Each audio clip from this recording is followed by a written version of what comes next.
غرباء غرباء غرباء. Dan 4 hal yang menjaminkan banyak rizki, bukan memudahkan rizki.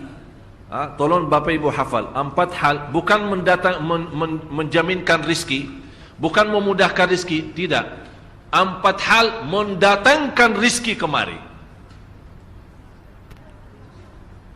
Dan 4 hal bukan Allah kasih kemudahan berarti kita berjalan mencari rizki Allah kasih, tidak. Bukan dikasih kemudahan, tapi di mana saja kita ada, posisi kita di mana saja, Allah datangkan rizki kepada kita. Yang pertama, qiyamul lail, salat malam. Yang kedua, berbanyak istighfar waktu sahur. Kalau anda tidak salat malam, jangan tinggalkan istighfar waktu sahur. Waktu sahur kapan? Kira-kira 30 menit sebelum azan. Disitulah Allah sendiri memuji, Allah bangga dan senang terhadap orang yang sahur. Sampai ulama berkata, tidak ada ibadah yang terbaik di waktu sahur selain istighfar. Jadi boleh baca Quran, boleh salat malam, boleh zikir, boleh apapun, tapi yang terbaik istighfar. Fokus hanya istighfar. Astaghfirullah wa atubu ilaih, termasuk istighfar Allahumma anta rabbi la ilaha illa ant, yang Bapak Ibu tahu sayyidul istighfar, yang terutama, yang paling luar biasa. Allahumma anta rabbi la ilaha illa anta khalaqtani wa ana abduka wa ana ala ahdika wa wa'dika mastata'at a'udzu bika min syarri ma sana'at abu'u laka bi ni'matika alayya wa abu'u bi dhanbi faghfirli fa innahu la yaghfiru adh-dhunuba. Ya Allah, kalau kita fahami doa ini luar biasa. Oleh karena itu kata Rasulullah, barang siapa yang membaca sayyidul istighfar, kemudian di malam hari dengan keyakinan dia meninggal habis baca istighfar, masuk surga. Masuk surga. Berarti ini salah satu doa yang menjaminkan dengan mudah masuk surga. Jadi 4 hal yang mendatangkan rizki, bukan kita mencarinya, dia yang datang kemari. Apalagi saat mencari lebih mudah. Qiyamul lail, salat malam. Tapi dalam bahasa, mohon maaf Bapak Ibu, dalam bahasa Arab disebut qiyamul lail,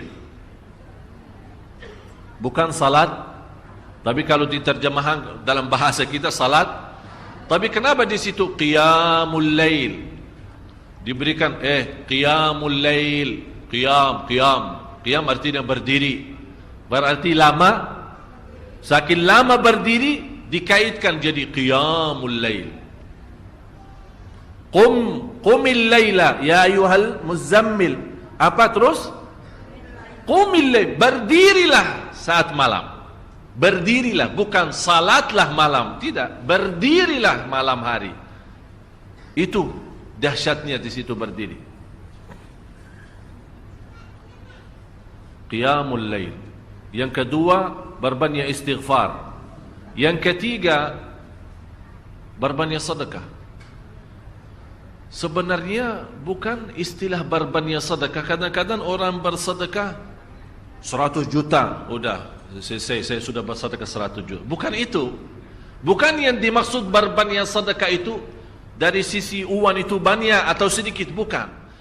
Yang dimaksud rahasia sedekah, ta'ahudus sedekah, istiqamah bersedekah. Istiqamah. Itu tidak menjadi masalah besar maupun kecil, itu tidak menjadi masalah. Karena bagi Allah tidak ada artinya besar maupun kecil, kita tidak memberikan kepada Allah.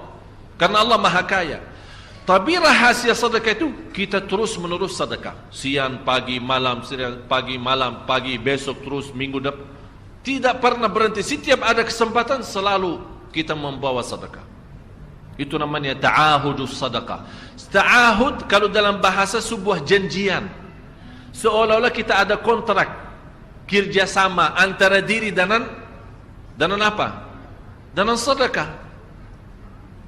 Itu kata ta'ahud, ahad, berjanjian. Saya berjanji.